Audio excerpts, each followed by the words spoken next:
Pokemon Gold, Silver, and Crystal are often considered the best games in the entire Pokemon franchise, direct sequels to the iconic Pokemon Red, Blue, and Yellow games, adding over 100 new Pokemon into the generation. And today, I want to try to catch one of every single of these 100 new Pokemon added in Generation 2. We are taking on Pokemon Crystal directly after following up our journey on Pokemon Yellow, where we caught 151 Pokemon. And now we're going to catch the 100 Pokemon added in the second generation of these games, kicking things off with Pokemon Crystal. Last time, Pretzel, the Pikachu, just ended up being my partner, but this time I actually have to pick out my starter, and the starter I'm going to choose is none other than Okeechobee, the Totodile. Lake Okeechobee is the largest freshwater lake in the state of Florida, and naturally that means that it also has the largest alligator population in the state as well, besides, of course, the Everglades. And the word in Seminole also just means big water, so it's perfect for a water type starter. And last but not least, really fun word to say. And look who it is, the old guy that tasked us with completing the very first Living Dex. He is here once again to task us to complete the next one. Thanks for the Pokedex. Let's go ahead and catch these Johto Pokemon. The first one being none other than Sentret, a very cute, cool little Pokemon. I don't know if it's just because, again, I just spent so much time with the original 151 Pokemon that anything new at this point is just genuinely very exciting to see. But yeah, Sentret for some reason got me really hyped to capture. The next encounter we find is a really cool little dude. It is a Phanpy on one of the early routes, so you can only find this dude in the morning. So it was a really great rare encounter to find, and it ran away. I did not know this was a feature in Pokemon Generation 2 at all, but it is. And with Phanpy being such a rare encounter, I decided to catch Ladybug first, as it's way more common and not as stressful in case I don't catch it. So we get this guy, and then go back to try to catch the Phanpy, which Phanpy and a few other Pokemon have a 50% chance to just flee after every single turn. Yeah, it's just really frustrating. I really wanted to make sure I got something, so I caught the Ladybug, but now I also have the Phanpy. Only appearing at a 5% spawn in the mornings of the hours between 7 and 10 a.m. we have a Teddiursa in Dark Cave, who also has a 5% encounter rate and a 50% chance to flee at the end of every turn.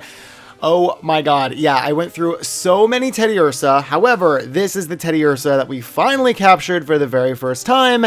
And yeah, if you see that sprite, then you know this guy's going on my team. Joining the team here is going to be Maple the Teddiursa, named after the adorable Animal Crossing villager also named Maple that honestly looks a lot like a female Teddiursa. The sensible thing to do would actually be to leave this cave and never wander around an aimless dark cave ever again, because we have our Teddiursa, we have our Pokedex entry, we're good to go. However, we find a Dunsparce first off, which was not what I was looking for. I'm actually looking for a second Teddiursa, but Dunsparce, a 1% encounter rate in this cave that I completely forgot about. I thought it was a Rock Smash Pokemon. Maybe that's only in Heart Gold, Soul Silver. I don't know, but there we go. 1% Dunsparce encountered and 1% Dunsparce caught. Thankfully, no running away mechanics this time. As I finally capture my second Teddiursa, I do want to clarify something really quick. The left side of the screen are exclusively party member Pokemon, those that do not count towards my own personal Pokedex. Sure, they may count in-game, but I want a separate Teddiursa counting for my actual Living Dex. Same thing with someone like a Totodile. So, with that out of the way, let's keep it pushing. Walking around, I hop in to find a Hoppip. That's the whole joke. That's the whole joke. I don't know why I even said it. Whatever, I found a Hoppip. Nighttime in Johto apparently starts at 6 p.m., so coming back to this game at 6 p.m., that's exactly what I do, and I find myself a Spinarak. Yeah, I was kind of giving it crap earlier for the weird day, morning, night mechanics, but I actually really like it in this instance. Just kind of cool to come back and see the world in a different environment and find a Spinarak, and yeah, it's just a Spinarak, but we found it in the night. Who would have ever thunk that the other night Pokemon that we need to find is an owl? Yeah, we got Hoothoot falling up next as the other nighttime encounter Pokemon. I've always loved Hoothoot, a lot. I think the design is so cool. Unfortunately, I don't really like Noctowl, at all, but Hoothoot, big fan of Hoothoot. Sure, we did kill 5,000 Bellsprouts in Sprout Tower, but that's okay because Maple here does her job and pulls through to take down Faulkner, earning ourselves our very first gym badge. Apparently, beating up Faulkner makes Professor Elm think we have motherly instincts, so we get an egg to take care of. Very odd, but sure, we'll go with it. After absolutely crushing a jigsaw puzzle first try, don't worry about it, we find an unknown. And just a quick question, what letter do you think this guy is? Yeah, I had no clue, like, at all, what letter this possibly could be representing. Apparently it's a G. Sure. I don't know. I don't see it. Maybe I'm stupid, but like, what? South of the ruins of Alf, we have the Mareep route. And yeah, I always call it this because this is where, like, I know you can find a Mareep. However, there's no actual Mareep encounter in Crystal. Instead, we have Wooper. You know, everyone loves Wooper, which is cool. I like Wooper all right as well, but no Mareep in Crystal, which is just really, really weird. We make it out of Union Cave and into Azaela Town. And while we're here, we go into a random well where we save Slowpokes from their tails getting cut off. Sure, you know, why not? Just doing my own little side quest. Who can stop me? And then finally decide to take on Bugsy, one of the worst names of any Pokemon character of all time. I know people make fun of Bugsy for not using like any Johto Pokemon, but who cares? This Scyther is a pain in my ass anyways, and Maple, being the MVP that she is, pulls through with a very large consecutive Fury Swipes to pull out the dub. So yeah, a bit of a tough battle, I won't lie. It's not really supposed to be hard, so maybe I'm just awful at this game. But yeah, thankfully we do take down Bugsy, and we can move on from Azaela Town into Elex Forest. Ilex? I'm actually unsure, but either way, we find an Oddish in this forest who you might assume we don't really need. However, we do, because I want to use an Oddish on my team. Yeah, meet my newest team member. This is going to be Kawaii, who, yeah, I hope I am saying that somewhat correctly. We have another location-based nickname, this time after the Garden Island of Hawaii. A very, very beautiful island that I have had the pleasure of visiting and instantly fell in love with. I think this is such a beautiful destination, one of my favorite places I've ever traveled to in my entire life. And also, like I mentioned, it is known as the Garden Island, which is perfect for a Pokemon like Oddish, who may or may not be evolving into a Hawaiian hula dancer down the line. In all the excitement of playing Duck Duck Goose with a Farfetch'd here, our egg actually hatches into what? A Togepi! Surprise! Yeah, I've always hated Togepi. I know that's literally just me, but it's like a half-hatched Pokemon. Like, it's still the egg, just like half of the egg and then whatever. Okay, I'm not going to go down the whole thing about Togepi, but I'm just not a big fan. Let's leave it at that. After this absolute freak tells us about headbutting trees with his own head, I decide to make Maple do it, and we begin a hunt of many, many different Pokemon in these various trees around Azaela Town. There's two different types of trees. There's the normal trees, and there's also the special trees, which has separate kind of Pokemon, but more specifically a Heracross. So I have to find which tree is which. I use a guide online to figure this out. I'm just going to be straight up honest with you, because like figuring it out is just random. It's a pain in the butt. I just looked it up. There's a way to figure it out with your trainer ID. Anyways, here's an Apom that we find first in that same tree as an Ekans, because it's a normal tree in quotes. In my head, Apom seems like a rare Pokemon, but either way, we do find one here. Then I move on to the special trees where we eventually find a Heracross that runs away. Oh my god, we're back to the whole running away thing. That is insane to me, but thankfully we find another one because it's in the same tree. Not as crazy as something like a Munchlax that we have to do in Gen 4 way down the line. That's gonna suck, but for now we at least get this Heracross. Back into something Lex Forest, we have Okeechobee finally getting enough XP to evolve into Croconaw. A very late evolution for a starter, but it's a cool one. I like Croconaw. I love Totodile. I won't lie, I really love Totodile, but Croconaw here is still pretty cool. Continuing to bash poor Maple's head against trees, we run into an exploding Pineco. Yeah, I probably deserve that. Well, maybe Maple doesn't deserve that at all, but yeah, it blows up in our face, so we don't catch it. Instead, we find a sleeping Noctowl, which is really cool because it's like sleeping in the tree, but like it's like midnight right now, so it probably shouldn't be sleeping. Anyways, I think it's pretty cool because I don't know what level a Hoot Hoot evolves at, but it's probably not level 10, so that's pretty neat. Pineco number 2. Well, okay, Pinecone number 1 for us. Yeah, this is the Pinecone we actually end up catching. So there's a check on that. Again, with the fleeing Pokemon. I thought Snubbull would be like a guaranteed capture here. No, not at all. It just left. But thankfully we use Sweet Scent, which is kind of like a forgotten mechanic that I always forget about all the time. Maybe it's just me. I use Sweet Scent and find another one. This guy I get just fine. Oddly, this man gives us the odd egg. Yeah, again with these eggs. I don't really know what's going on. I'm about to make a few omelets here if they keep throwing them my way. Anyways, though, we do have the odd egg, which is a really interesting mechanic because it actually hatches into a random Pokemon. It's one of the few baby Pokemon that were introduced in this generation, and it's kind of random which one. So it's exciting to walk around and see what it hatches into. The Big Apple of Johto, Goldenrod City. Yeah, very cool city to walk around and explore. There's a lot of options of things to do here, but of course, for now, I have a different thing to worry about, and that is Whitney. Yeah, Whitney is pretty well known to be like the hardest trainer in this game. Okay, maybe that's a stretch. Well, Red is in this game. That's definitely a stretch. much. But for now, she's definitely, you know, one of the harder challenges of the game up until this point. But honestly, Maple here gets a super lucky critical hit with a headbutt, so we don't really have to worry about it too much. Yeah, Maple's kind of a badass. I don't know what to tell you. I can't help it. But yeah, there we go. We defeat Whitney. She cries about it. Oh, look at that. Kawaii's evolving. Yeah, do I like Gloom? I like Gloom. Gloom's funny. He's definitely not bad to use, but I gotta get this bug catching contest going because the first place prize is a Sunstone, and I don't love Gloom. Yes, alright, I backpedaled a little bit there, but I want to Blossom. Gloom's ugly. Next Pokemon we find in this park is a Sunkern, and I don't know what to say. Like, I've never really been stumped for what to comment on a Pokemon as I'm finding it, as I'm catching it, but I kind of am. This is just a sunflower seed. Like, with eyes and kind of a smile, like a few pixels that make up its mouth, and the eyes are just black circles. Like, this thing is just baffling of a Pokemon design. Like, it's actually insane. I kind of like it though. Am I insane for kind of liking it? No pun intended, but I was stumped trying to figure out how to get rid of this tree. Yeah, like I knew that you needed to be Whitney first, and then you needed to get the water bottle, but I didn't know how to get the water bottle plant thing to pour on it. I couldn't figure it out, but that actually worked out in my favor because on my way back to figure out what I was supposed to do, I found a 1% Yanma. Yeah, I was prepared to do a very, very, very long hunt to try to find this thing, and there we go. We just ran into the Yanma, a 1% encounter on this route. Oh my god, I felt so lucky and so excited to find this thing, and I love it. I love this Pokemon. I really wish it was good because I actually would have strongly considered using one on my team here, but no, like, it's just not good, so it's not really worth it. Fun fact about this Sudowoodo, if you fail this capture, you have no chance to get another one.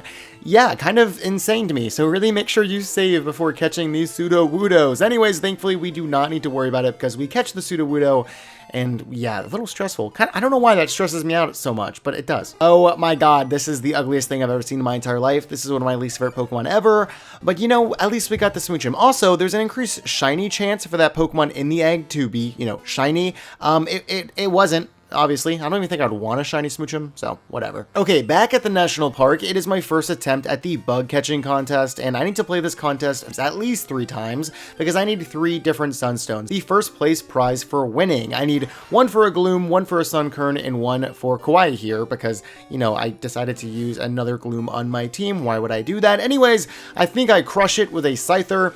I lose. I get 3rd. I don't know. I don't know. This is gonna suck. And well, sure, that was a dud, not really catching any Pokemon I need. I do find a Stantler in the field right next to the National Park, which is a very forgettable Pokemon. A lot of Gen 2 Pokemon are kind of forgettable, but not really Ariados. Yeah, I like Ariados a lot. He seems like a nice classic Pokemon to me. I wish he was better in this generation because he's very, very cool. But either way, there he is. Blocking our team from getting healed at the Pokemon Center is a loser named Bill. Just kidding, I take it back. He wants to give us an Eevee, which I will take, and name this Eevee Eps. So the name is pronounced Eps, however it's probably better referred to as EPs, as I'm naming it after a Spotify artist named Eevee, who probably named themselves after that Pokemon, but they make fantastic lo-fi music I used to listen to all the time, especially back in college, and I wanted to name it after, you know, all of their albums and EPs, so I just called them Eevee Eps. Also, it is an anagram of ESP, something that may or may not be involved with the Pokemon Eevee may be evolving into, just using my psychic, hint psychic powers to look into the future and making a anagram of the name. And for Epps' first challenge, he is taking on every single possible evolution. Thankfully, he doesn't have to do it alone, but yeah, taking on the Kimono Girls of Ecruteak City is super, super cool. After talking to Solid Snake in the Burn Tower, we fall into a hole and see a giant top dollar production of a cutscene here in Pokemon Crystal. All the 3 legendary beasts, dogs? Legendary beasts? Legendary dogs? You know who they are. They all jump around and move around a bit. Yeah, the game's story is kind of all over the place in Johto, but I kind of love it. Inside of Mount Mortar, we find the man, the myth, the legend, Pika Blue himself. I just think it's so interesting looking back at early Gen 2, like, conversations and theories and discussions and just seeing all the hype around this Pokemon, Meryl. I like Meryl a lot, but, like, this being such a confusing, you know, announcement or slash leak back in the day is so, so cool. While we're still around, I take on the bug catching contest again, and I actually win this time, again with the Scyther. Like, I don't know why this Scyther was better, but we do get our first Sunstone. Gym number 4 is gonna be Morty, who sucks. I hate Morty. So he actually uses Mean Look on Epps, and Epps doesn't know any, you know, moves that can affect the Haunter, and Haunter doesn't know any moves that could affect Epps. So we stall through PP, which I have not done in so long, and I forgot how much it sucks. We finally actually go to a struggle battle, and I hate it. It takes so long. It's so annoying. Get me out of this gym. I earned this badge. I am over it. Let's go back to Pokemon hunting where I belong. Where the next morning I get up bright and early, where I find and encounter a Ladian, a very cool looking Pokemon. Oh my god, again, another sick design. That sucks. So yeah, unfortunately Ladian's not very good. Would never use one, but again, it looks really, really cool, okay? And that's what really matters. Kind of. I find a Tauros named Milk Tank and give it a few berries to try to nurse it back to health, and then I find an actual Milk Tank named Milk Tank, and I capture this guy to join him along in the Pokedex. If you happen to see the yellow video, then yeah, you know that I love fishing, and this good rod got me feeling pretty good. I'm pretty excited. And I put it to good use here in Olivine City by fishing up a wild Cursula. Corsola? I want to say Cursula because of its like variant form of Cursula, like the whatever. I like this form a lot. Look at its little smile. Just a happy little dude. Very, very bright pink too. I like Corsola. And if we actually travel to the docks of Olivine City, we find a different encounter table, which I think is super weird, but also super cool because we find a flattened, ran over Chinchou. Yeah, the sprite is killing me here. I think it's so funny. It looks like it just got squashed by a tire or something, but poor guy. Anyways, let's capture him and inflate him. I don't know. He just looks, he looks flattened. Poor dude. At the very top of the Olivine Lighthouse, I meet Jasmine, who I thought gave me the surf TM. She does not, actually. And in fact, I have to bike all the way back to Ecruteak City, talk to this random old dude, and then bike all the way back over to Olivine City to set sail on Okeechobee for the very first time. On the waters over here, we encounter a wild Mantine, a very cool water type in the Johto region, one I also considered using on my team, but no, not this time. We do sail along, though, and finally make it to Cyanwood City, which isn't really much of a city. They don't even have a Pokemart. In fact, we only have a sketchy little drugstore where we get some super potion for Anthe back at the lighthouse. We also get handed a random Shuckle named Shucky. This is really weird to me. Like, cool, I'm glad we have the Shuckle in our Pokedex now, but I actually want to come back later and catch an actual Shuckle instead of this weird gift nickname Pokemon. Yeah, I don't know. For some reason, I'm just sketched out by the whole thing. It is gym leader time once again with one of my favorite gym leaders here, Chuck, who takes this rock and absolutely just chucks it. Get it? Anyways, fighting this dude, I was a little nervous because I really wanted Epps to evolve first into an Espeon, but, you know, friendship evolutions suck, so he did not. He did come in and clean up the battle at the very end of it, so he did actually make the finishing blow on the team. Even if he's not actually a psychic type, still kicked ass in the fighting type gym. Now, with the HM Fly, we teach it to our HM sleeve. I mean, our very trustworthy, helpful friend, Bright Eyes over here, who also knows Flash, and we backtrack a little bit across the Johto region. First off is the Ruins of Alph. Why here first? I don't know, but we go here and we catch a wild Quagsire. Yeah, very cool little Pokemon as well, and kind of a random spot to catch it, but you know what? Just go with it, okay? Weirdly, we go right back to Cyanwood City. Yeah, I don't really know my course of action or my direction of where I'm going and why I'm going where, but we do actually do a Rock Smash again and find another Shuckle, which I can capture and have as my own Shuckle instead of that weird Shucky gift Pokemon. I don't know, I'm weird. I just don't really want that thing. I want this guy instead, my Shuckle. I also go all the way back home and set up a Charmander doll. Look how many screens are kind of overlaid on top of each other. Yeah, I put up a Charmander doll in my room, something that I definitely never took advantage of, like, ever playing these games. But yeah, your mom buys you random stuff and you can, like, decorate your room with them. I don't know, these games have a lot of weird little deep mechanics like this. Okay, deep mechanic is a stretch, but cool little niche hidden things. Maybe it's not even hidden. I don't know. I just think it's neat, okay? And I want to talk about it. Continuing on my big expedition of the region by using Fly and Surf, I do a lot of, like, item collecting around at random places. Like here in Slowpoke Well, I get a King's Rock, and then I also go up to Dark Cave, which after exploring leads me back out to Ruins of Alph, where there's a little, like, side patch of grass where I find myself a Smeargle. Oh my god, it's a shiny Smeargle! The red paint, that is a shiny Smeargle. Oh my goodness. Okay, no, it's not. Sorry about that.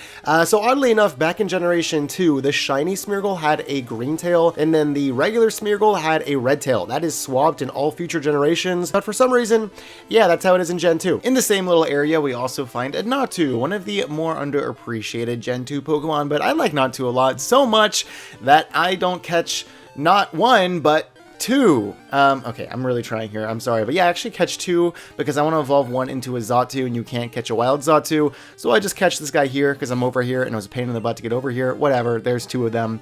Not one, but two. Okay, whatever, I'll stop. I actually feel so bad for this Ampharos. We took so long getting back here with that medicine. It feels like Zelda in like Breath of the Wild. Oh my god, we really got sidetracked there for a minute. But anyways, we heal up our good friend Ampharos and we go to take on Jasmine at the gym. Kind of a weird, you know, chain of events. Hey, let me heal your Pokemon, now let me go kick your ass. Which is exactly what we do because we taught Maple Dig right before this gym battle. So these Magnemites are toast. The Steelix is a little bit harder with Iron Tail wiping out Maple, but Okeechobee comes through and finishes the job. Perfect timing here with Okeechobee actually evolving from the battle into Feraligatr, the earliest final stage evolution for a starter Pokemon to evolve at level 30. Kind of weird, don't really know why it's like that, but Feraligator's a badass, so I am definitely not complaining to have one on my team. We see another early 2000s top dollar production with a Suicune jumping around as a cutscene, and then make our way to Mahogany Town where we hear about a mysterious rampaging snake-like Pokemon, but when I find it just north of the town,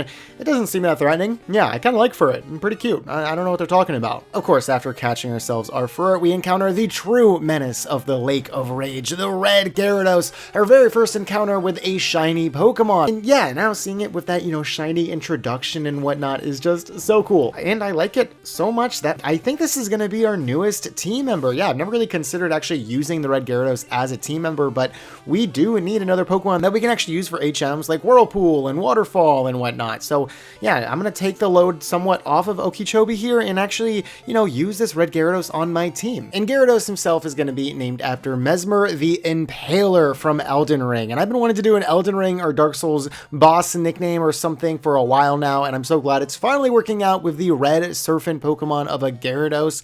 I think it is so sick. Of course, Mesmer is one of my absolute favorite boss fights. He turns himself into a giant red serpent snake. Am I gonna lie and pretend I know all of the lore of every Elden Ring boss, especially Mesmer himself? I do not, but it is still a very cool character from the little I do know, and the snake form that he has is so sick and so perfect for this Pokemon. And also just sending out Mesmer and seeing those shiny sparkles is never going to get old. We see Lance absolutely murder a man with his Dragonite, and then we go follow him into the Rocket Base where we kick some ass as well. Not only just us, but Maple, where she evolves into her final form of an Ursaring. Obviously Teddiursa's a bit cuter, so definitely gets a little bit of a bonus factor there, but Ursaring's super cool as well.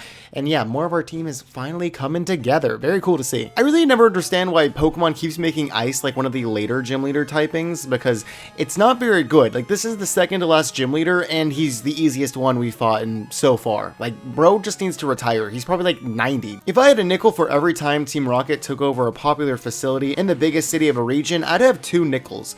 And it's not a lot, but weird that it happened twice, right? Like, okay, the story is kind of the same as Gen 1. I don't think it's bad, but like, it was very kind of underwhelming. I definitely think they could have played it up a little bit more. At least in Heart Gold and Soul Silver, they do a little bit more, but this one, kind of lacking if you ask me. Finally, being able to continue along in this region, we make it to the Ice Path, one of the coolest looking areas in the entire game. And we get one of the coolest Pokemon I've ever seen, Swinub. I don't know why I said that. Swinub's fine. Exiting Ice Path into Blackthorn City, one of the coolest named Pokemon places in the entire series, and I fly immediately back to Ecruteak City, where I go show an old dude my bells. Okay, I'm so...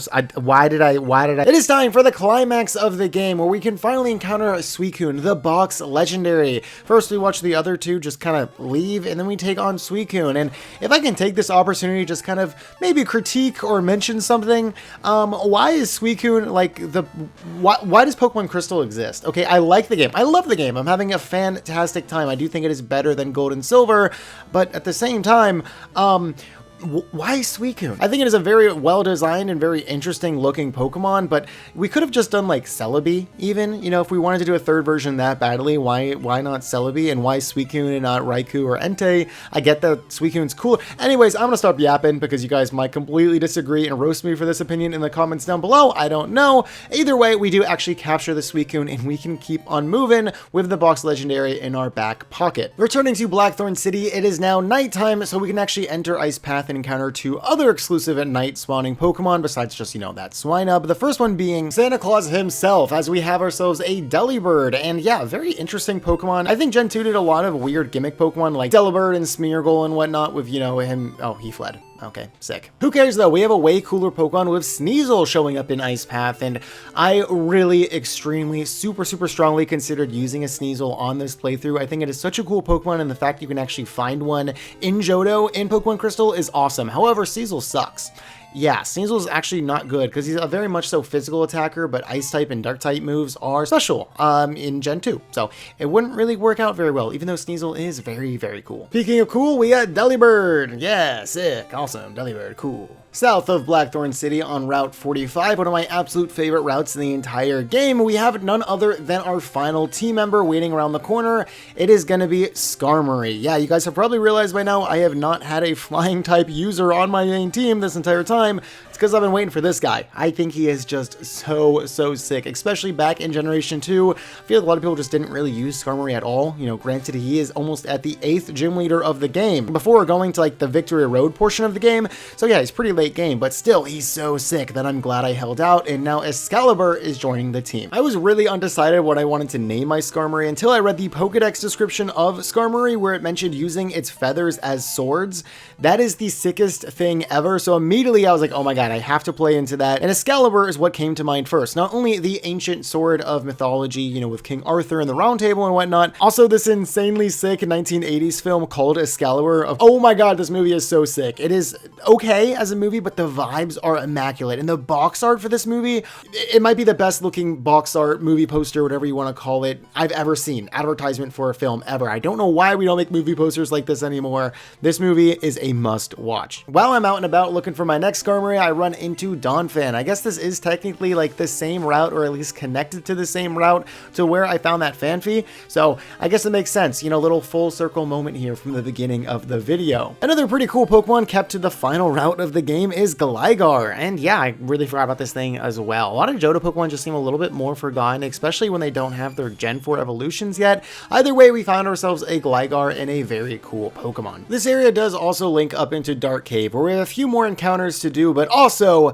finally, the opportunity to evolve Epps into Espeon. This took so long, and it really has me dreading all the rest of the friendship evolutions I have to do, because not only is this not my Espeon for the Living Dex, I have to get another one, but also an Umbreon, and also all the other friendship evolutions that I'm gonna have to evolve somehow, some way. I don't even know. This took so long. But good timing though, because now I can actually teach Epps Flash. Ooh, congrats, you're an Espeon, and now you're gonna use HMs. Yippee! Anyways, we stumble our way in this dark cave into another Ursaring. I say another Ursaring because, you know, Maple here, which also reminds me, I didn't actually catch a second Skarmory. I only caught Excalibur and then just left. So I need to go back and do that eventually. I completely forgot. The next Pokemon we find in this dark cave is one I always think is a Gen 3 Pokemon for some reason. We got Wobbuffet. Yeah, and a classic Gen 2 Pokemon. I feel so weird seeing this dude in like a Gen 2 game. I don't know why. It just really does not scream Gen 2 to me at all. Anyways, we do catch this Wobbuffet after a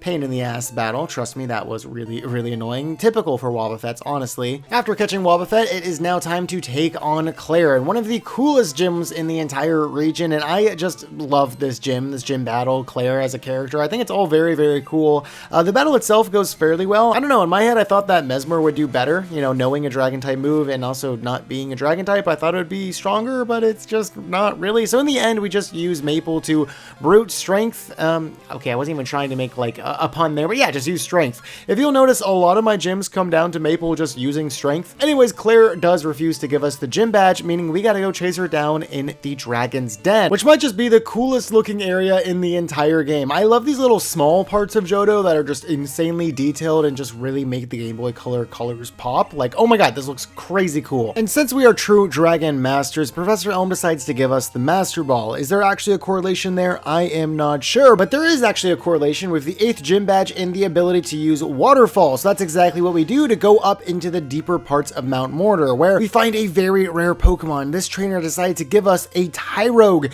My party is full.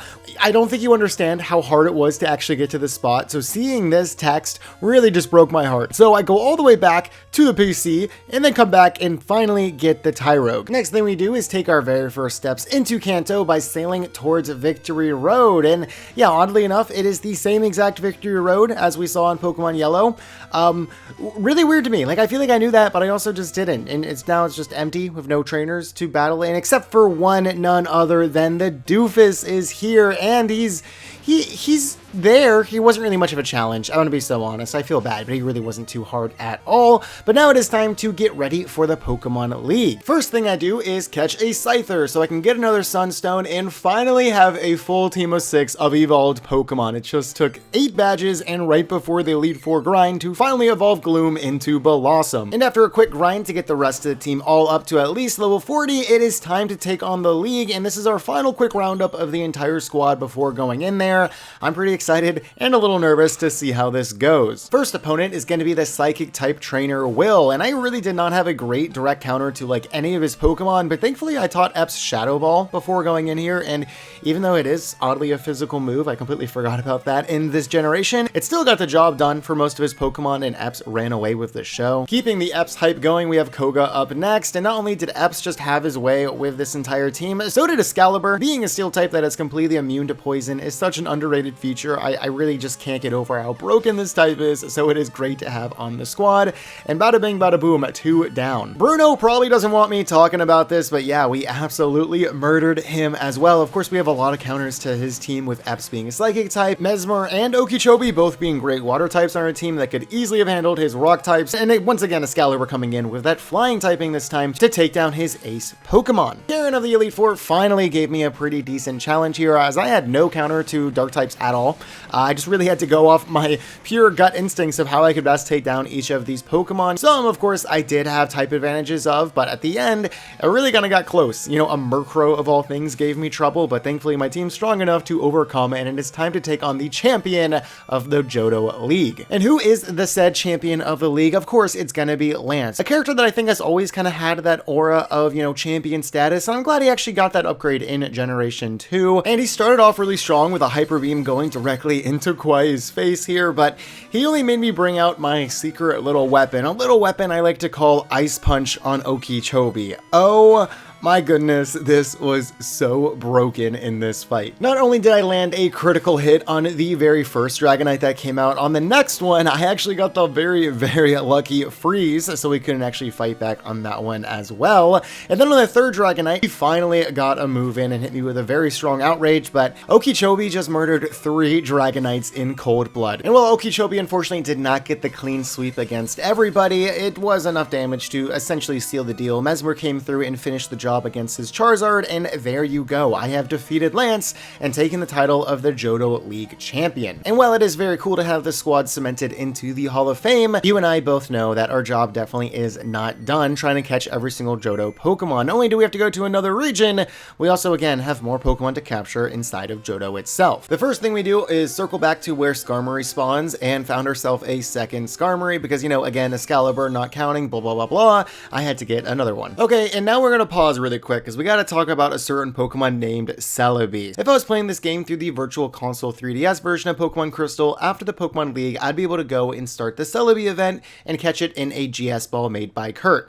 However, I'm not playing the Virtual Console 3DS game. I am playing an authentic copy of Pokemon Crystal on a GB operator. Now, the one downside of playing on authentic software like this is that the Celebi event never actually came to America. Yeah, it was coded into the games, but never possible through any kind of distribution event at all. But even if it wasn't actually distributed, that doesn't mean that the event wasn't actually coded into the American versions of the game, which means that this copy of Pokemon Crystal has that event in it. We just need to unlock it. And thankfully, that is where the GB operator comes in. Because after inputting a little bit of code that I thought absolutely ruined my copy of Crystal, as you can see, the time is just constantly spinning here. It's kind of terrifying. But yeah, we basically executed this code correctly. And after a quick reset to get the time thing fixed again, we are bombarded by this random character giving us a GS ball as we try to leave the Pokemon Center in Goldenrod City. Again, how any of this works is beyond me. Just shout out Game FAQs. You could call this a hack or cheat or workaround or whatever, but we just wanted to trigger the event, and that is exactly what we did. We now have the GS ball, and what we need to do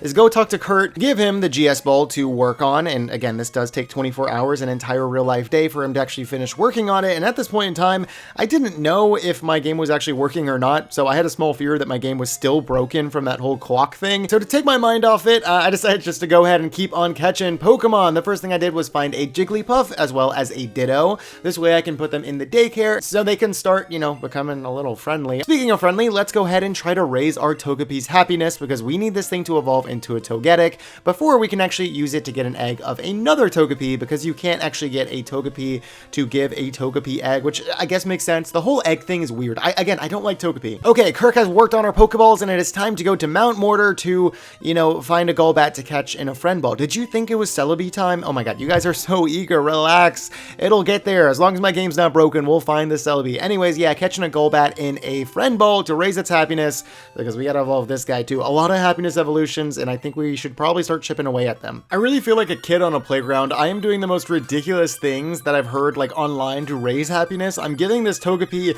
X speeds against a splashing Magikarp because it apparently raises that. I don't know what I'm doing. I'm just trying my best. Anyways, it is a new day. Enough of doing that. We can actually return to Kirk, and guess what? It actually is working. Again, at this point, I was still kind of freaking out. This is an event I have never seen, given I have not played the Virtual Console versions of this game, and Ilex Forest is going like, you know, crazier than normal. There's a lot of effects kind of going on. It's just kind of cool to, you know, witness this. Then of course Celebi coming down and interacting with me, and honestly I didn't actually know that it was a capture. I was a little unprepared for that. I thought it was just gonna join my party. So after a little bit of a back and forth, it ended up capturing, and yeah, this is actually really cool. I have a lot more, you know, emotional attachment, feelings, reaction to this than I expected to, even more so than the Mew event from the last video where I just kind of traded it over. Seeing this event in person and actually owning and capturing this Celebi is insanely cool. And, you know, sending it out into battle, this is my Celebi with my trainer ID.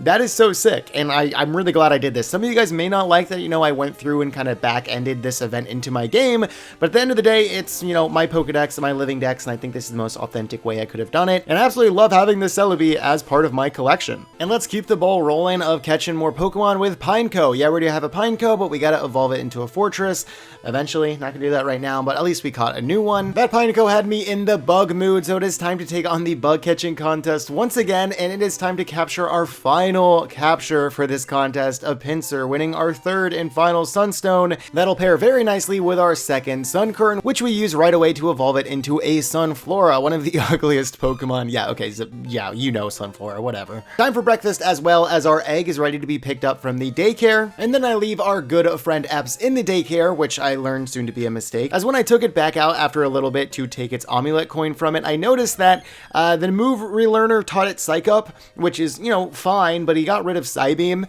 my one Psychic type move on my Espeon, so that was annoying. To get my mind off it, I do go ahead and catch myself an Onix. How is this related to forgetting a Psychic type move? I don't know. Don't worry about it. Huh? Yeah, I don't know. I don't know why the huh always throws me off whenever an egg is hatching in these games. It's so funny to me. Either way, we have an Igglybuff now. Yay! I mean, I guess, like, some of the baby Pokemon are cute. Igglybuff is not to me. I don't know. I think it's, like, just Pichu. I only like Pichu. The rest of them, I don't need them. Don't like any of them. Just give me Pichu. To get our minds off it, though, here is a really cool Poliwhirl sprite. I love the shade of blue on this Poliwhirl. Very cool. I'd love to use a Poliwhirl sometime in a playthrough. Anyways, yeah, I need to get this guy a King's Rock somewhere. That's going to be a journey. Getting 2 King's Rocks and 2 Steel Coats is going to be a process, but we gotta at least get a Poliwhirl first. Keeping the random circular round water type Pokemon ball rolling, we got a Marill that we have to capture up next. Water type 5005 is Slowpoke because I am hungry. Who wants bacon? Yeah, it's time for another Swinub to capture up here in the Ice Cave, Ice Path, Ice something, Snow Cone Dreamland. I think that's what it is, yeah. I didn't even know there was an EXP share in this game, but yeah, you can get it after, you know, you capture the red Gyarados, go back to Mr. Pokemon, and he just gives you one.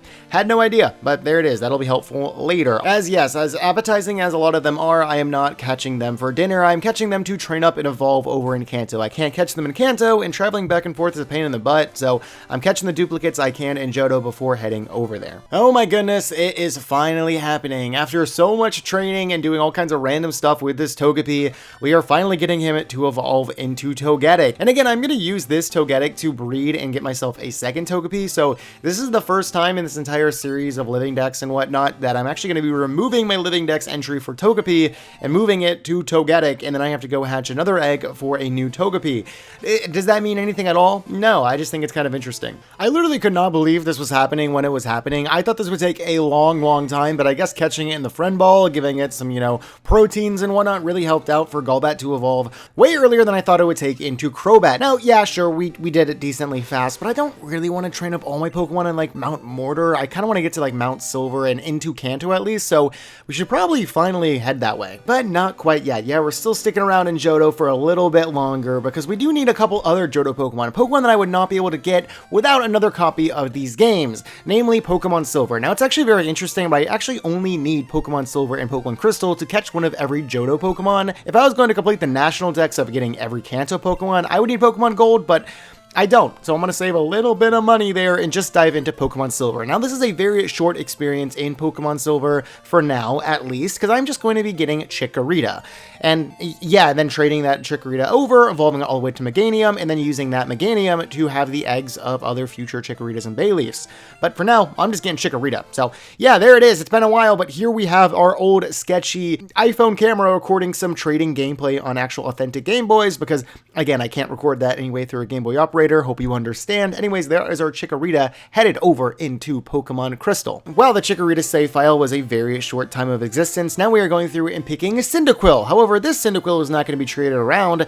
This Cyndaquil is going to be used on my Pokemon team named Bulgogi. Now, I try to avoid food nicknames, but beef bulgogi is one of my absolute favorite dishes of all time. Hot Korean barbecue with a nice, big, healthy serving of bulgogi right there. Oh my god, my mouth is watering. Sure, you could play into the barbecue and fire and fire starter and hot and heat and whatnot, but honestly, I was just hungry when I named this guy, and this is the thing I had on my mind that I was craving, and you know, it works, okay? It works. And yeah, if you haven't pieced the puzzle together yet, then we are doing another expedition through Johto, but trust me, I'm not really going to go too in-depth with this playthrough. This is a side playthrough, of course, to get the version exclusives here in Silver, something I really didn't showcase very well at all in my original Yellow playthrough, so this one I definitely want to do it. But with that being said, don't expect a lot of footage out of this Silver journey. And to prove it, yeah, Bulgogi literally evolved off camera along with us beating Falkner's ass off camera, and also Mareep. Finally, on the Mareep route, we find a Mareep, a very early game Pokemon that we can finally find and capture, adding it to the Living Dex. We also get our first additional team member on this little Silver squad in a Poliwag named Keroppi. This nickname really shouldn't need much of an explanation. If you know anything about Sanrio and whatnot, it's my favorite character in that kind of, you know, whole shebang of Hello Kitty and whatnot. I love him so much, and yeah, it kind of makes sense, doesn't it? Jumping back over to Pokemon Crystal, yeah, we will be kind of hopping back and forth between these games, but for now, we got a cruise to take over to Kanto, and when we arrive, we are plopped in the center of Vermilion City. And while I personally think it's really cool to see Lieutenant Surge once again, he probably doesn't really like seeing me, as this battle went way too well in my favor, with a couple Earthquakes from Maple here just kind of making a joke of the entire gym. And even if we are back in Kanto, that doesn't mean that there are not more Johto Pokemon that I can catch for the very first time here. Of course, here we have a Granbull, who actually gave me a bit of a unique problem, as I'm literally too strong to catch this thing. Yeah, I can't really damage this guy without just instantly killing it, and that is gonna go for all of the Kanto Pokemon, as my level is just a little bit too high for these weird low-level differences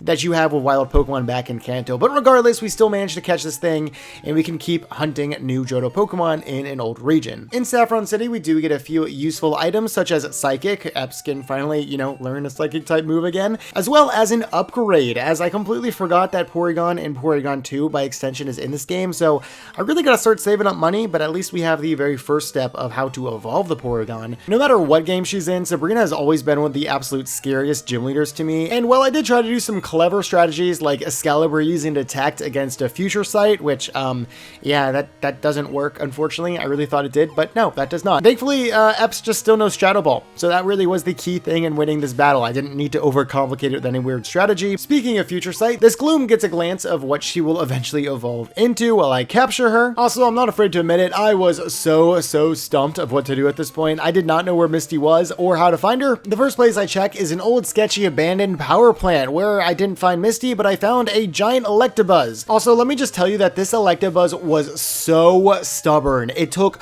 so many Pokeballs. I think you got a glimpse there, but yeah, oh my god, I'm like wiped out of every type of Pokeball for this one stinking Electabuzz. So annoying. We finally find Misty, and she is on a date, and to get revenge for our boy Ash, we decide to kick her ass back in the Cerulean City gym, where Kawaii gets to showcase herself as an actual, you know, fighting team member instead of just the Pokemon I used to capture other Pokemon, so good for her. Yeah, weird vibes from the Kanto radio tower. I don't know, it's almost like they built it on top of the grave of hundreds and thousands of other deceased Pokemon. I don't know, just a hunch, maybe that's it. However, it does give me a melody in my radio that I can use to wake up a Snorlax, which gives me access to Diglett Cave. Now, inside of Diglett Cave, I need to catch a Dugtrio. No, I do know this is a Kanto Pokemon, but I'm going to use this Dugtrio to actually trade it for a Magneton. Again, I know that this is a Kanto Pokemon, but this Magneton is actually carrying a Metal Coat, which gives me another chance to evolve a Scyther or an Onix. I have so many hours in this game, by the way, and I am just now learning how you can move Pokemon around in the box storage. Like, this is mind-blowing to me. What's also mind-blowing to me is that the developers left Houndour as such a late-game encounter. Like, this is such a huge fan favorite from this generation, and would have been great to use on, like, any team, but having it all the way in Kanto makes it so, like, no one can use this Pokemon ever in Generation 2. In the exact same route, Murkrow is also restrained to this little area of Kanto. Again, would have been a cool Pokemon to use throughout the entire game, but no, let's throw him in the post game. Houndour Dose, because Houndoom exists, and we gotta evolve him. But yeah, 2 of them. Welcome back to Pokemon Silver, as we have now kicked Bugsy and Whitney's ass and gotten 2 new team members. First off is Hylas, and then the second one being Fembrethil. Yeah, hopefully I'm saying that right, but why Hylas and why Fembrethil? 2-for-1 combo. Well, Heracross as a Pokemon takes a lot of inspiration from Hercules. You know, the Hercules. So I took that and named him after Hercules' son. Just kind of continuing the trend of naming a character after something else, and then Hercules named his son Hylas. So I'm naming my Heracross named after Hercules naming his son Hylas. Fembrethil is the name of Treebeard's wife in Lord of the Rings. You know, the most well-known Ent. He has a wife, and her name is Fembrethil, and my Sudowoodo is a female. So after checking out a similar yet somewhat different cutscene here in the Burn Tower with the 3 legendary beast dog things, we take down Morty for the second time, which opens up the route east of Ecruteak City, where we can catch a few more Pokemon, notably Flaffy, of course the evolution to Mareep, because, you know, we need that. And then I had so much fun catching that Flaffy that I decided to do it again. That's right, we need 2 of them. Of course, one is going to be your Ampharos, and we keep this catching train rolling as we head towards the Lake of Rage and encounter a Girafarig, one of my all-time favorite Generation 2 Pokemon. Again, a little weird that it is a Silver exclusive, but either way, I like it so much that I decided to use it on my Pokemon Silver team. So I'm catching this Girafarig, going out finding another one, and this is going to be my newest team member named Jiko, which is the name of an African restaurant that I recently went to that served an appetizer called giraffe bread. And yeah, looking at the bread, you see why. Oh, hey, welcome back to Pokemon Crystal. That's right, we are popping back over to this game because for the most part in Silver, that's a lot of the version exclusives that we need to get until later. And for now, I'm kicking Erica's ass. After our dub, we take a victory lap down Cycling Road, and we run into a Pokemon whose name just is escaping me for some reason. If you guys happen to know it, let me know in the comments down below. Either way, after catching our first Slugma, I have to do the tough crawl back up Cycling Road so I encounter a second one.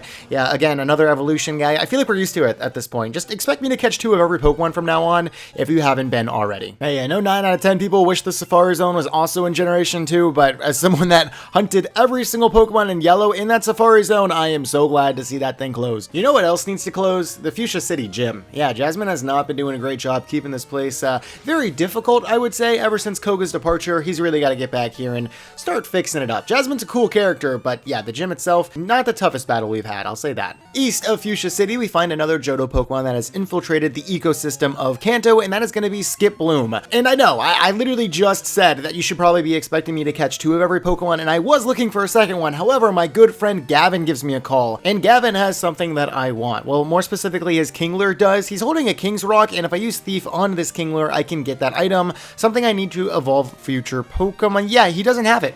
I don't know why. Everyone online said that he was holding a King's Rock, but for some reason he's not. I'll be back here later to try again, but for now he's just not holding it, and I don't know why. While that Kingler may not have been very nice, the fishing guru sure was, and giving me the Super Rod, something that's going to be very helpful down the line, fishing up a few more Pokemon. And yeah, if you know me, again, I love fishing. Something that I don't really love is looking for Skiploom again, which, yeah, takes a bit, but instead of finding a Skiploom, I find this, a shiny Nidorino. Again, the shiny odds are insane in this game. This is a complete Generation 2 full odd shiny.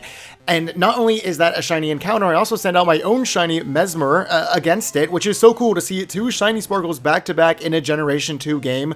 Like, I don't know if I've ever seen that before. That's just so cool. And again, odds that are 1 out of 8,192 in this generation of the Pokemon games to find a random wild encounter for a shiny Pokemon. And also, this is a sick shiny. Nidorino is such a beautiful Pokemon as a shiny because it kind of gives that Nidorina vibes. I love it so much. And the Generation 2 color palette, I can't stop freaking out about this thing. Thank God I ended up capturing it. I was so stressed. I totally would have used my Master Ball if I had to. But thankfully, we get this Nidorino. We evolve it, and you can see its nickname, which is an insanely perfect nickname for him if you look at the callback to my Pokemon Yellow video and my Nidoqueen on my team there. So yeah, this is probably the coolest part of the video. I mean, yeah, okay, completing the Pokedex, which we still got to do, is really cool, but yeah, this is sick. After all that, we finally circle back and catch ourselves a second Skiploom. Just as cool, right? Just as cool as a Nidorino. A shiny Nidorino, definitely. Something really cool happened while I was trying to fish up this lantern. No, it's not a shiny. Okay, we're still riding that high. I get it. But yeah, as you can see when I fished up this lantern, it is daytime. Afterwards, I realized that it is now dark out. While I was in that battle, the time changed to 6:01. Of course, 6 o'clock being the time for the time change in these games to go to nighttime. I don't know, maybe it's just me, but I thought that was really cool. Anyways, we walk down a little bit, head to a new dock where we can fish up a Quillfish, another random Gen 2 Pokemon. I love his little animation there. And then after about an hour, no, I'm not kidding, I actually biked around in this little patch of grass for about an hour looking for this darn stinking Chansey. And after using Thief on it, I actually grab its Lucky Egg, which is insanely rare because one, this Chansey is a 1% encounter rate, and then holding a Lucky Egg is a 2% chance. And then I kill it. Yeah, I should be more upset about killing it, but I'm actually just really happy that I found the Lucky Egg on this thing because that's going to be super helpful training up other Pokemon. So I'm not beating myself up that much about it. And then I hunt it again. Yeah, I killed this one too. Okay, I know it looks bad. I know I look just so stupid, but it's a crit. It's not my fault. I promise. It's not my fault. Anyways, I come back the next day because I need a little mental break. I won't lie. And I find one. Don't worry, I catch this one. We are finally done looking for this stupid frickin' Chansey. Finally, on the other side of Kanto, in Pewter City, a old man gives me a silver wing, which will be helpful here in a little bit, and then Gavin gives me a call once again, and this time the Kingler is holding the King's Rock when I use Thief on it. Why he wasn't holding it the first time, I don't know. I promise I wasn't holding an item. Don't even say it. I don't know what was going on. It was weird. We travel back to Pewter City and take on Brock, who has finally put on a shirt, and yeah, our team is very anti-Brock. Just everything on our team counters this guy's Pokemon, so this was another laughable gym fight for me. Over into Mount Moon, we take on our rival, the Doofus, one last time. At least I think it's the last time. Actually, don't really remember. Anyways, we kick his ass. He did put up more of a fight, at least than Brock, but you know, he still wasn't too crazy of a battle. Viridian Forest has been completely deforested, so now we have a homeless Pikachu on our hands, and yeah, we're gonna treat him pretty well. We're gonna catch him and give him a Ditto. Oh, this is gross. This is weird. I don't know. Being so late in the game, we are really tight on storage space on our bag and in our PC, so I rip out a Sunstone and give it to a Gloom to give ourselves a second Blossom. A day or so later, I return back over to Mount Moon and make sure that our rival is really dead. I mean, go and catch a Clefairy. Yeah, for sure. I need this Clefairy for a Cleffa. And then I get to see something I've always wanted to see in person, which is one of those weird little urban legend things that I didn't really know was actually in the game until like 1,000 different fact videos told me that it was. So pretty cool to actually see, you know? Back in Pallet Town, we talk to Red's mom. Hey. Next, we see Blue do one of these strangest teleportation sprite animations I've ever seen in my life. Like, what was that? Blaine time, and he is a freak. Yeah, I don't know. I've always just weirded out by Blaine. Maybe I'm coming in hot, just calling him a freak based on nothing. But anyways, Okeechobee does murder his entire team in cold blood. And then we return to a Lego City undercover looking gym. I don't know what's going on with this thing to take on our final gym challenge in the entire game. 15 gym badges later, we are taking on our final challenge with Blue, the new owner of the Viridian City Gym. And yeah, okay, his levels are a little bit higher than what we've normally been dealing with, but at the end of the day, it's still nothing crazy, and we managed to take him down. And by defeating him, we get access to Silver Cave, one of the only true post-game areas that we can finally find a few more Pokemon that we need to catch for this Pokedex. We also see this guy up here at the very top. It kind of stresses me out, so we just leave. I don't want to look at him right now. Rather, I want to find Pokemon, and one of the Pokemon I find is the Mischievous of Silver Cave. And why is this thing so post-game? Like, it's not that good of a Pokemon. It's just so weird to me. Is it supposed to be like extremely mysterious? I really don't know. It's just kind of weird to me. Back over in Pokemon Silver, there's a couple loose ends we gotta finish up real quick. First off is finishing up Team Rocket in their attempted takeover of the Goldenrod City Radio Tower, which rewards us with the Silver Wing, something that will be very helpful in trying to catch Lugia. But also helpful is this dude named Wilton. Yeah, this fisherman guy, I kick his ass and he gives me his phone number, and if he calls me at the right time, I could be able to get a Remoraid. If he doesn't call me, I'll have to wait until Kanto to catch a Remoraid. I don't want to do that. But before catching a Lugia or even a Remoraid, I do want to evolve Keroppi, and I actually do a cool thing where I trade over the Poliwhirl to evolve for my Pokedex and Keroppi at the same time. I don't know. I thought it was kind of cool. And then I don't know what kind of fantastic karma I have right now, but Wilton calls us like only 30 minutes after initially getting his number to tell us that there is a Remoraid outbreak, something that is just complete random luck. I thought this thing would take forever. Again, I almost went to Kanto to catch a freaking Remoraid. But anyways, we pop over there, and sure enough, there is our Remoraid. So we catch this guy and we catch a second one, which is actually going to be our final exclusive Pokemon we need to catch in Pokemon Silver. Of course, I did allude to heading to the Whirl Islands to catch Lugia, and that is exactly what I do. However, this Lugia is not going to be my Pokedex Lugia, but a new team member on my Pokemon Silver game, named Makar, after the Sage of the Wind in Wind Waker. Small spoilers, I guess. It's that little dude. Basically, that is going to be everything for Pokemon Silver. The only thing I do left in this game is to annihilate this random trainer's Remoraid with Aeroblast, and then I am good to go and set that game aside, besides, of course, trading over the Pokemon from Pokemon Silver to Pokemon Crystal. And when I did trade them over, I did trade a couple items as well, like the Master Ball, which is going to be extremely helpful to have 2 Master Balls both in Pokemon Crystal, along with, of course, all the Pokemon from Pokemon Silver that I need in Pokemon Crystal as well. With us being back in Pokemon Crystal, and it also being daytime, there's a few more Pokemon we can now catch in Silver Cave. The first one being a Magmar, which of course we need for a Magby, and then a Larvitar, which of course we need for a Larvitar, a Pupitar, so we catch a second one, and a Tyranitar, so we have to catch a third one. Yeah, this is going to be quite the process, something I am most definitely not looking forward to. From there, we head to the Whirl Islands once again, but this time in Pokemon Crystal, where we capture Seadra. Of course, we need to evolve him through another trade evolution, and then Lugia once again, except of course he's now level 60, and a final boss level challenge of a capture, but thankfully Okeechobee pulls through, freezes him, and helps us out get the capture on this guy, meaning one of the 2 big legendaries of the Johto region have been captured. Again, twice, twice for Lugia. Why not? While making it to Silver Cave and catching Lugia and all that is a huge milestone, we still have a lot of very tedious work to do if we want to complete a Living Dex, so that's exactly what I do. We have a lot of random Pokemon to hatch and evolve and whatnot. Kicking things off is going to be Tyrogue, who we raise up high enough level to evolve. We give him a protein to make sure his attack and defenses are evened out. That way when he evolves into a Hitmontop rather than a Hitmonlee or Hitmonchan. The next Pokemon I go to evolve are Natu, Skiploom, and Marill. Why these 3, you may be asking? I'm also asking, I don't know, I really just did anything in any order at all. I just really went for it when it comes to the end game of evolving a lot of Pokemon, so let's just keep it pushing. The next 2 Pokemon I paired together make a little bit more sense. They're the 2 Pokemon I traded over from Silver, first off being Remoraid evolving into Octillery, and then of course Flaffy needing to evolve into Ampharos. That boosted XP from the trade also made this one go a lot faster. Do know that while I am training these Pokemon, I'm also doing a lot of breeding, because there are so many baby Pokemon in this game that I need to hatch, and the first one is a little bit redundant. I hatch a Togepi, my second Togepi. Of course, this one is for breakfast. Our next egg is also not too exciting. It is a second Tyrogue. Finally, something new hatches next, and we get an Elekid from that very stubborn Electabuzz way back in the power plant. And yeah, just gonna throw it out there, it may look like these hatches are happening back to back to back. They're not. No, they're not. This is taking me a very, very long time in this game. Egg hatching in Gen 2 sucks, so I hate baby Pokemon. I'm just gonna say it. But at the end of the day, that tedious hard work really pays off when you see that smiling Magby face, right? No, it's not helping my case. All right, okay, well, I'm saying this, but I do love Pichu. I really love Pichu a lot. Honestly, I'd be happy if Pichu was the only baby Pokemon they added in this game. Maybe a hot take, I don't know, but like, hey, there's a secret Pokemon through breeding to get, a new Pikachu version, and it's really cute. I don't know, maybe I'm just bitter, because I hate all the other ones right now, but I like Pichu. Okay, so he gets a pass. Oh, we're back to the dupes, because we actually need 2 Eevees as well. One for Umbreon and one for Espeon. Yes, I know we have Eps on the team literally right there, but I want a second one, for the Living Dex, and that might be a mistake, because evolving Eevee, as you guys know, sucks. Taking a break from hatching eggs, I go gambling. Well, actually, don't need to go gambling, but I did buy a Porygon.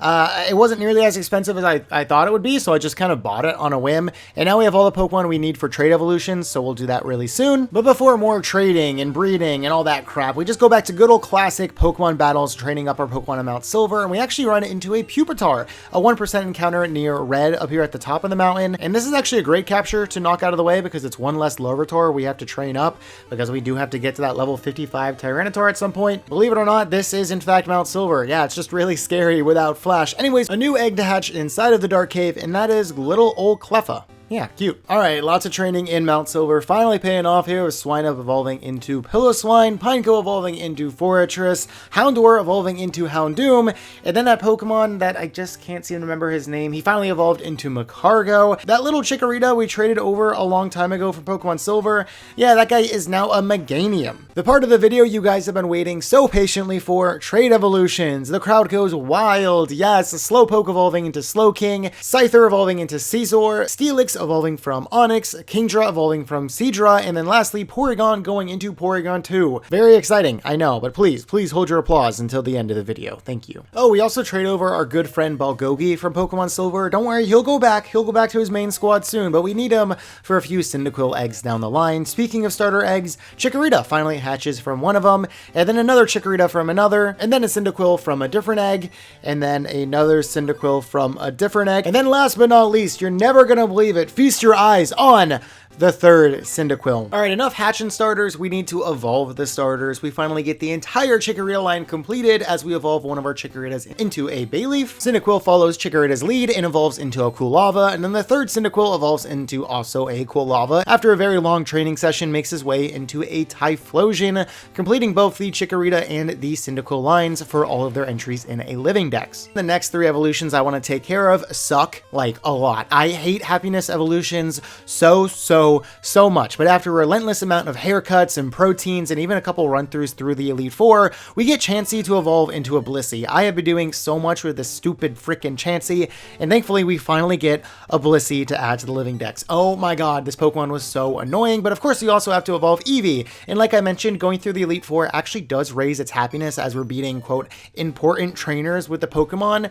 I don't really know, the mechanics are super weird, but anyways, it is nighttime, so this Eevee evolves into an Umbreon, and having a sinking suspicion that the other Eevee is probably going to evolve pretty soon, I came back the next day, evolved that Eevee into an Espeon, finally wrapping up the friendship evolutions. After that, we still do have a pretty difficult Pokemon to evolve with Pupitar, but honestly, it really wasn't too bad. I actually just ended up saving all of my rare candies just for this guy, so after he got to level 46, I pumped him full of rare candies, and there we go, now we have a Tyranitar at level 55. And with that, I think it is time to start finally hunting down some of these legendary dogs. The method to do this is actually relatively simple. You just spray repels for a Pokemon that is roughly around level 40 and go between these three routes and just see if they appear. And eventually, since they are level 40, they do appear. And normally catching these guys is a huge pain in the ass as these are roaming Pokemon, so after every single turn, they're gonna run away. I don't want to deal with that at all. So instead, I use my Master Ball on Raikou that we obtained in Pokemon Crystal, and then I use my other Master Ball that I obtained in Pokemon Silver on Entei.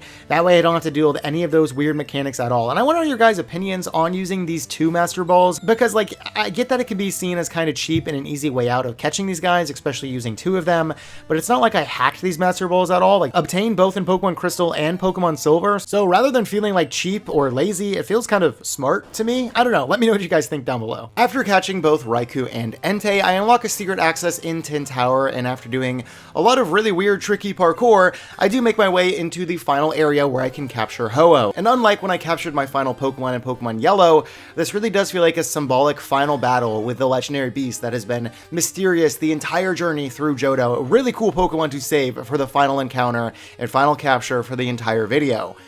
Yeah, and we do catch Ho-Oh, but you may be noticing I forgot about the Totodile line, so that's a little awkward. I go ahead and breed, of course, my Feraligatr, grab those 3 eggs, hatch them, go back over to Mount Silver, and start training up 2 of those Totodile eggs, first one evolving into Croconaw, and then the second one, I evolve all the way up to a Feraligatr. And bada bing, bada boom, we have now completed a Living Dex of all 100 Pokemon added in the second generation of the Johto games. And after organizing them all, yeah, this is really satisfying. It was a lot of work, arguably even harder than, you know, capturing every Pokemon in Pokemon Yellow, because some of those evolutions with friendship and hatching the eggs, it was a pain in the ass, and honestly not that fun. I'm gonna be straight up honest with you guys, but we did it. We have completed a Living Dex with all 100 Pokemon added in this generation, and if you look at my copy of Pokemon Yellow, I have all 151 Pokemon in that game as well, so really I do have a Living Dex of all the Pokemon just spread between 2 different generations, something I think is really cool, if you ask me, even cooler than having them all in one cartridge, but maybe I can do that at one point, who knows. But for now, we have one more trainer to take on in this game, and that is going to be Red, an alternate version of our ourselves from Kanto. I don't know, I always thought the red battle, yeah, it's really, really cool, but a little weird as well, because like, that's not my team. Who is this guy? Anyways, Maple pulls through, manages to take out his Pichu, despite, you know, being incredibly underleveled for this extremely overleveled fight here. Excalibur barely pulls through and manages to take down the Espeon, which is, again, a random Pokemon for him to have, but hey, I have one, so can't judge. Okeechobee proves he's the superior starter by taking down a Charizard, and then Excalibur gets his second kill of the fight, taking down the Venusaur. Snorlax comes in and ends Excalibur's reign of terror, takes him down as well as Epps, but thankfully Maple comes through and finishes the job there, but Blastoise returns the favor, murders both Maple and Okeechobee, sadly, leaving me with just 2 Pokemon left to fight with, Mesmer and Kawaii. I decided to save Kawaii here for the last minute ditch effort against the Blastoise, but we don't even need it because Mesmer finishes the entire game with a Hyper Beam right to Blastoise's face, taking down Red and asserting our dominance as the ultimate Pokemon trainer in Pokemon Crystal, despite having a really underleveled team. But there we go, we have completed the ultimate challenge of this game, beating the ultimate trainer and completing the ultimate challenge of completing the Pokedex. Wow, I love just saying ultimate. Oh my god, this video was a lot of work and a ton of fun, honestly. I love going through and completing these Pokedexes. Yeah, it was exhausting doing this one as well. Like I said, probably even harder than the Pokemon Yellow video, but that just makes it so much more rewarding to sit back and look at the finished product. So thank you guys so much for watching this video and supporting my channel in any kind of way. If you're excited for the next generation of these games, Generation 3, make sure to like and subscribe, of course, so you don't miss that one, and leave your support down in the comments below with any kind of feedback regarding this video and future videos with any suggestions and whatnot you may have. Thanks so much for watching, guys. I'll see you guys in the next one, and bye. Thanks again.